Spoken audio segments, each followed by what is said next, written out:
Next guest knows exactly how powerful alternative media can be in getting your message out there. So joining me now is conservative commentator Brilyn Hollyhand, the teenage founder of the Truth Gazette and the host of his own podcast. Brilyn, I'm really excited to talk to you. You're kind of a celebrity around here at After Hours because you've had some major interviews with some very big politicians, very big people. But I first want to start at the beginning. What made you decide to get into journalism at such a young age? Well, first of all, thank you, Alex, so much for having me on. Thank you for taking the time to do this. I get asked all the time, why I went into politics, why I went into journalism. And I just want to make it clear, I'm a political commentator. I'm not a journalist. I don't claim to be a journalist. And I think that's one of the issues we really have right now in our fake news media world. That's why I started the Truth Gazette, because these propped up political pundits for the Democrat Party claim to be journalists, sitting in their plushy Washington, D.C. studios. But I'm here on the ground as a political commentator. I don't, put the guard up as a journalist. I claim to be a political commentator. That's what we're doing in the Truth Gazette. I started the Truth Gazette in the summer of 2017. It was a small email newsletter. 3 years later, here we are, like you said, done so many incredible interviews. And I know we'll talk more about that in a second, but, it's just really shot off in the alternative media. There was so much grassroots effort, especially with what I'm doing. People are sick and tired of the fake news media telling them what they should believe, telling them what they should think. So I think that's what I'm doing here with the Truth Gazette. My simple goal is to fight the fake news media, and that's what I'm doing every single day. And we hear that from a lot of people too, and I think it came a little bit with social media as well, because back in the old days, for example, there were a couple news channels, and if it wasn't on that channel that night, you weren't seeing the story at all. Nowadays, we have live events going on, and during that event, we'll see people on social media bringing different perspectives into play, their own opinions as well. So I think we're starting to see a more diverse set of opinions being infused into these conversations that in the past were a little bit more limited. So I do want to talk about some of the interviews that you've done, because you've done some big ones. So I just want to ask right off the top, who is the best interview that you've ever had, and who is your dream interview that you'd like to have?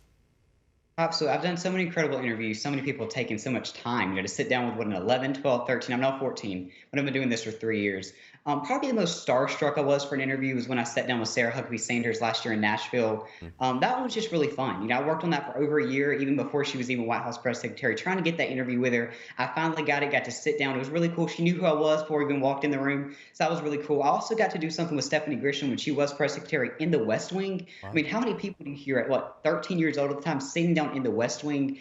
I interviewed Steve Scalise and Kevin McCarthy the day the articles of impeachment were announced as a 13-year-old. Who else does that? It was absolutely incredible. So honored to that. But to your point about who my dream interview is, if you've been following the Truth Gazette these past 3 years, my dream interview, my goal with what I'm doing is to sit down with President Donald J. Trump. That's my dream. That's my goal. That's where I want to be someday. I've been working towards, like I said, I've been to the West Wing several times. I've been to the Oval Office before.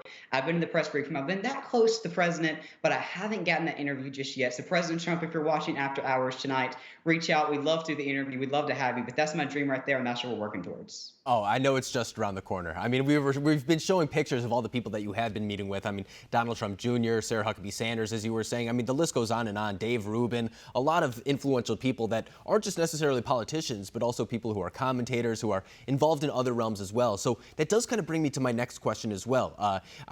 We feel like there was a shift away from cable news a little bit. I mean, the ratings reflect it within itself, and a lot of people are going for independent journalists, perhaps like the Truth Gazette, or perhaps just individuals on Twitter or something like that.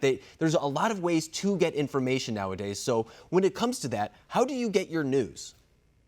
Well, I know, like you said, with the growing age of social media, I used to get a lot of my news from cable news, and I've kind of shifted away from that. Everyday Americans don't always have time to sit and watch cable news all day. They work. So I think social media is the quicker way, with everything going on. It changes 24/7. You can post updates all throughout the day. So I think I get most of my news from social media. That's where I've been, putting my news out there, and that's how I've been receiving my news as well. And I want to say this real quick.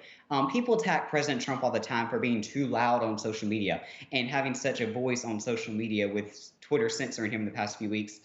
But I just want to say that that's how he can get his message directly to the people, the everyday Americans. And that's how I think I can get my message out. I think social media has given a platform to so many people. It's a voice for the voiceless, so to say. So I think social media is definitely growing into the new news service across this nation. I think we're definitely going to see a rise in social media use over the next few years. I think you're exactly right. And President Trump, to your point, gets his message across on Twitter. But there's also a lot of good journalists out there who never had their shot at MSNBC or CNN, but did make a career and have developed a very good reputation as a truthful journalist off of a social media platform, whether it's Twitter, Instagram, Facebook. I mean, you can find a journalist who has really carved their own type of platform, if you will, in those realms. But nowadays, you're right. We do talk about a lot of these social media platforms. Twitter is a big one that's in the headlines. As of recently, TikTok is one that's been in the headlines as well. So I know a lot of our viewers are relatively active on social media, but as far as the younger generation, such as yourself, what type of social media platforms do you use? Is it Twitter? Is it Facebook? Things like that? Absolutely, Alex. To all your viewers listening at home tonight, you can go follow me on Facebook, Twitter, Instagram, and Parler, now the new free speech app that's gaining a lot of momentum. I just encourage you to follow me there. That's why I post my daily content. You can also go to the truthgazette.com and subscribe to my email newsletter where I send out all those incredible interviews and podcast episodes I've had the opportunity to do. I even have merchandise on there, so you can go buy some Truth Gazette hoodies coming up before it gets cold outside. But yeah, like I said, I think the rise in social media is definitely going to change the political field, especially look, just the 2016 election. And I mean, 2020 during this quarantine, how President Trump has moved his entire campaign online, is using social media. I think that's definitely going to play a role in the 2020 election, even bigger than it did in 2016. But yeah, all of our viewers can go follow me on Facebook, Twitter, Instagram, and Parler, and we'll see you there. And we also want to give that website, too. I mean, you can just go to the Truth Gazette. All that information is right there. There's a biography about yourself as well that links to your social media profiles. Brilyn Hollyhand, very impressive at only 14 years old. I know you're going to get that interview with President Trump in the near future, and I look forward to seeing it. Thank you very much for joining us tonight. Thank you.